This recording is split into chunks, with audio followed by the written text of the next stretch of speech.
Hello everyone, welcome to another lecture of linear regression, and today we will see actually some of the next part of it, that what it is, and we actually see it. Okay, we'll actually see it. So let's get started. Okay, so before that, let's revise what we have learned yesterday. So yeah, so let me choose my pen. Yeah. Okay, so let's get started. What we actually did yesterday was, in the previous lecture actually, we had a graph. Okay, we had a graph like this. And what we actually did is that we found that how did we get y equal to mx plus v, where m is the slope, b is the intercept, and y is the output that we want to find, and x is the input. Okay, we saw how did we find it. Okay, we saw that how did we find this in the previous lecture. What we did actually is that we took the help of calculus.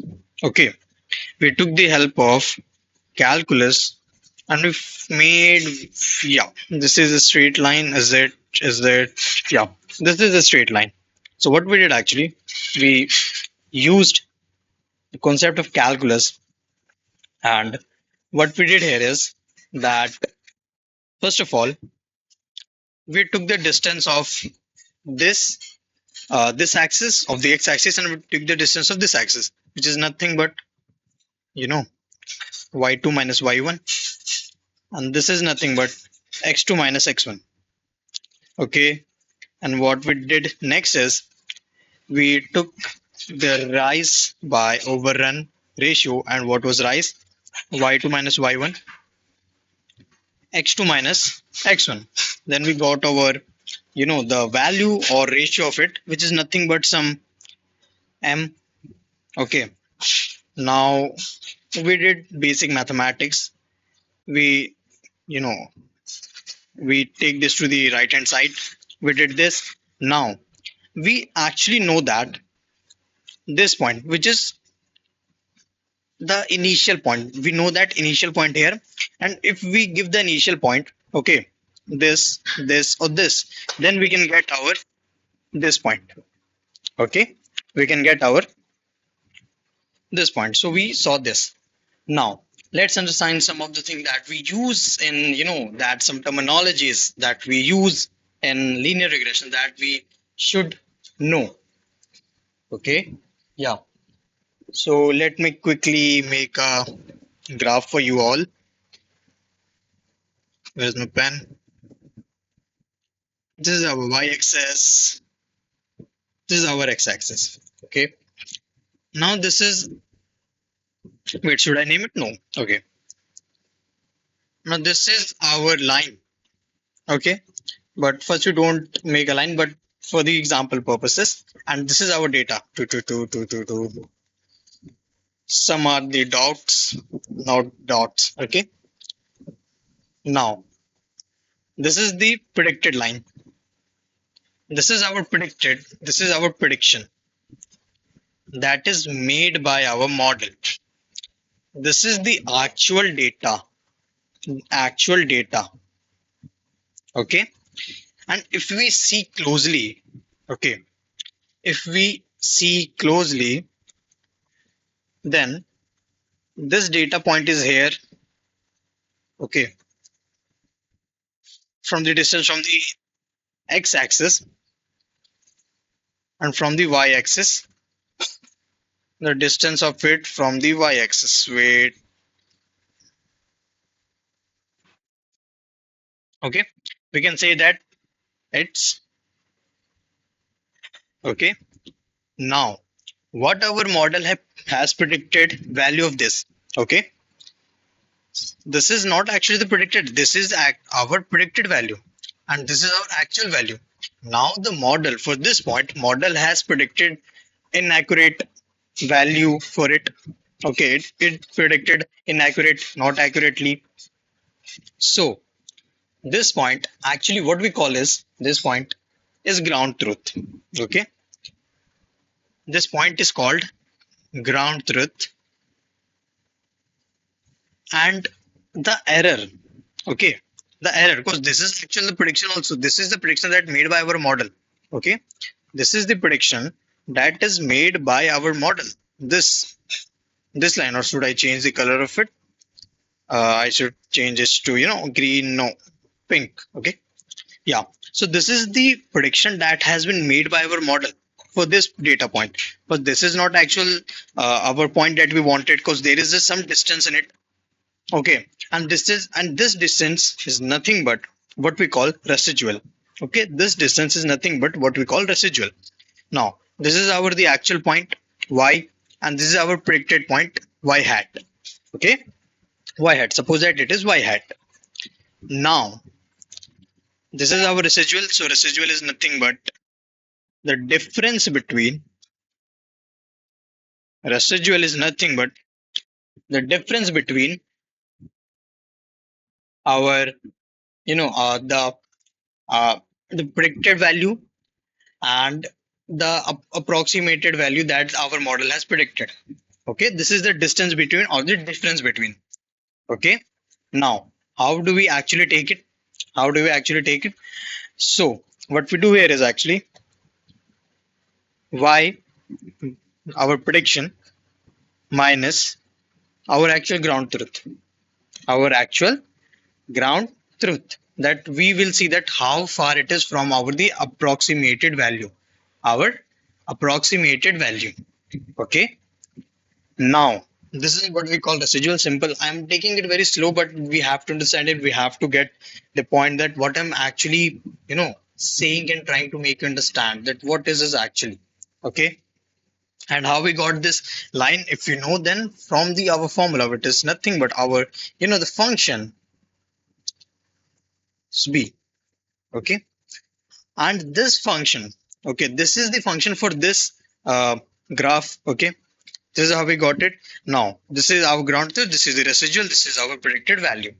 Okay, now we need a line. Okay, we have this line, we have this one predicted line. Now we need some another line. For that, we have the lowest residual, the sum of the residual. Now what we seeing here, that there are a lot of data points. Okay, there are a lot of data points, this.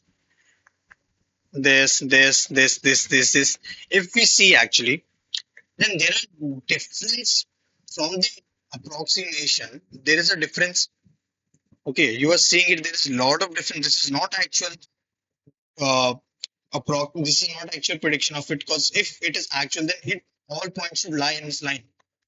Okay, all the points should lie in this line. Now we need to find a line. For that, we have the minimum residual error. Okay, the sum of all. So what we do here actually is that we take residual of all points. Okay, we take residual of all points for this point, for this point, for this point, for this, for every point. Okay, for each and every point we take it, and we sum it all, and we sum it all. Now we could see that when we sum it all, we would have a value. We would have a value. Now the value could be positive and negative. Okay, the difference can be negative and positive also. Okay, if the point is here, okay, and we have predicted the point is there, then it is actually negative distance, because we are going down. Then it is actually a negative distance. Okay, and so for that issue, what we do, that we use, some methods to research this or to solve this, which is the first is squaring method. Okay, what we do actually, we square. Or second thing what we do is the absolute values. Okay, squaring the squaring values.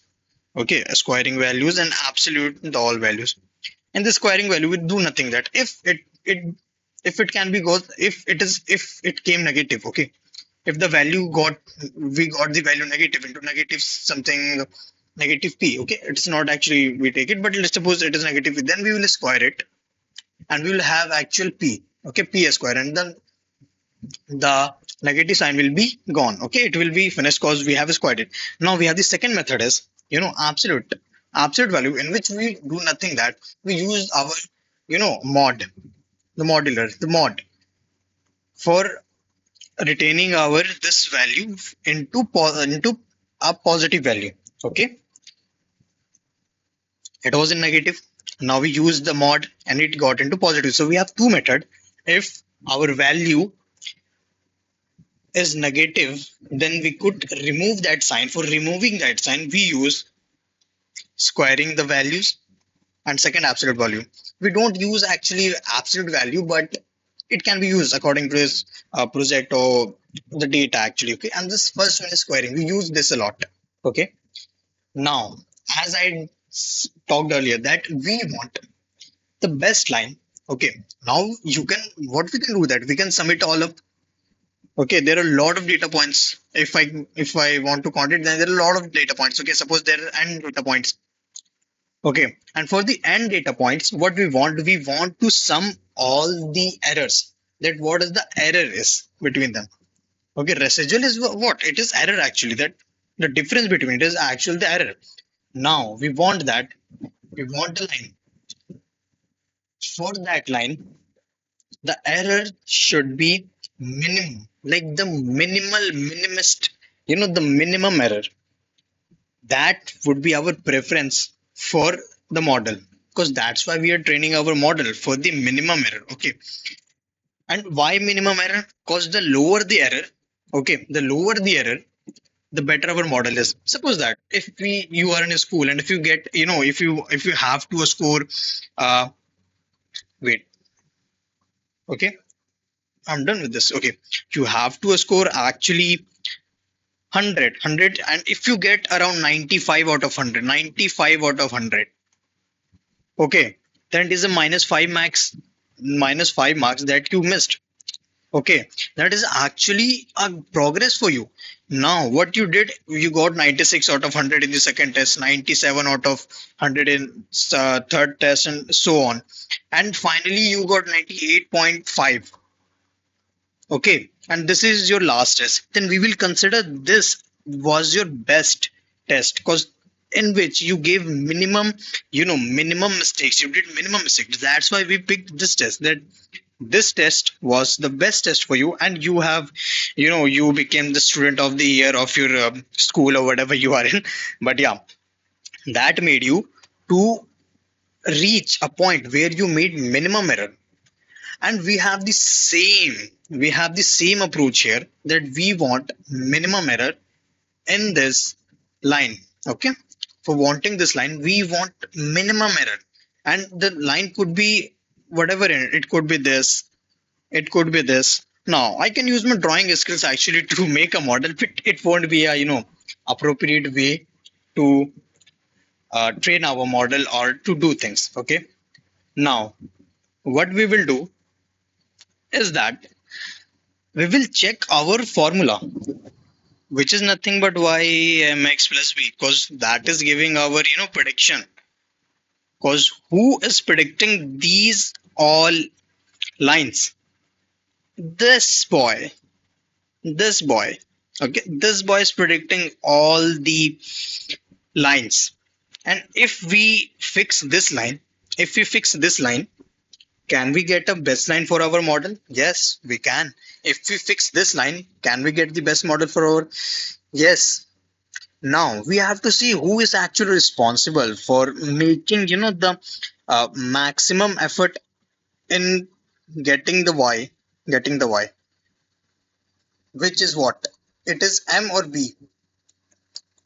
It is M or B? Tell me. It is B. What it is? It is actually B. Why? Because if it gets 0, okay, if x gets 0, then whose preference will be more? Whose preference will be more? B actually. It is independent of these, because it is in multiplication. If one gets 0, its value will be nothing. So the value of in this equation actually is of B. So B is the king here who is changing the game for predicting y. So we want to tweak, B. Okay, B is absolute, but we won't see it. B is absolute, but we have another boy. Okay, which is m. Okay, if m is 0, okay, if m is 0, all the game will be different now. So we want to get the best, we want to get the best value of m and b, we want the best value of m and b to get this point. Okay, now what we have actually, that I have said earlier, is that we had something as residuals. Okay, and we were talking about the errors and summing all the errors. Now what we have is actually, we have this thing. Okay, we have squared this. Now for every ith value, and I is nothing but the data points. Okay, I is nothing but the data points. Now what we will do, we will sum it all. Now we can make it in a short form, which can be used with this formula, which not a formula actually, but with this summation I equal to from 1, actually no, from the 0, because we start from the 0 and we will go till m, not m, you could be confused, we'll go to n. Okay, and we will actually use all the errors. Okay, we can name it e, we could name it ey because it is actually error. We could name it r also, but r won't be a good term for this. We'll name it e. E is the error. E is error. What is the error? Y hat I minus I, this is the e. Okay, and for the every eth value, okay, for the every ith value, not eth, ith value, we are going to use this, and we will use this value. Now what we can do, this summation 0 or sigma this, and we can put in this place of, okay, so y hat I minus yi. Okay, now we sum it all up. Now we want the average of it, that what is the average value that it is missing. So we will simply divide it by n, because how do we get the mean? Okay, if we are saying actually mean here, okay, could you imagine that we are actually talking about mean, that what is the total number of observation do we have, and dividing the number of observations, okay, the sum of all observations by number of observations. Okay, and this is what we get average.